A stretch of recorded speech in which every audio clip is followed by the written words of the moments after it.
রসুল আকরাম সাল্লাল্লাহু আলাইহি ওয়াসাল্লামের বিরুদ্ধে কোনো কটূক্তি করলে ব্যবস্থা করা, কওমি মাদ্রাসার সনদের ভিত্তিতে সব জায়গায় ব্যবস্থা করা, আর সকল শিক্ষা প্রতিষ্ঠান দিনী শিক্ষা বাধ্যতামূলক করা। আমি গত কয়েকদিন আগে জুলাই সনদ 84টা ধারা পূর্ণ পড়েছি। পুরা 84টা ধারায় কোথাও আল্লাহ রসুল কোথাও নাম নাই, শুধু এটা করবে এটা করবে এটা করবে। ওনার কাছে অনুরোধ হইল, আপনারা যদি আল্লাহ তাআলা নির্বাচিত করেন, জুলাই সনদের এগুলোর ভিত্তিতে ওই 6টা জিনিস করা হবে এটাও নাই, বাদ দেওয়া হবে এটাও নাই। যে শর্তগুলো আমাদের সাথে আপনাদের হয়েছে, এটা শুধু আমাদের শর্ত না, আপামর পুরা বিশ্ব, পুরা বাংলাদেশের মুসলিম জনতার তাওহীদের জনতার দাবিটা এটা স্থাপন করতে হবে। সাথে সাথে জুলাই সনদ হইলে তাহলে আর কোনো অসুবিধা নেই। কিন্তু আল্লাহর উপর আস্থা নাই, বিসমিল্লাহ নাই, কোরআন সুন্নাহ বিরোধী আইন করা হবে না।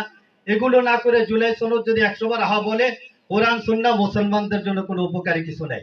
এই জন্য জুলাই সনদে সাথে সাথে ওই 6টা শর্ত স্থাপন করা, যেটা গঠনতন্ত্রের 5ম সংশোধনীতে ছিল, ওইটা যাতে স্থাপন করা হয়। আর দ্বিতীয় বিষয়, যেহেতু ওলামা মাশায়েখ সম্মেলন আজকে, ওলামা মাশায়েখ সম্মেলনের কাছে এই দাবিটাই থাকে, আমরা বিগত সরকারে যেটা আমরা ভুক্তভোগী, অনুমতি আমরা বয়ান জুম্মার বয়ানে আমরা উন্মুক্ত আলোচনা করতে পারি নাই। এরা যারা আপনারা ক্ষমতা আসবেন, ইমামদেরকে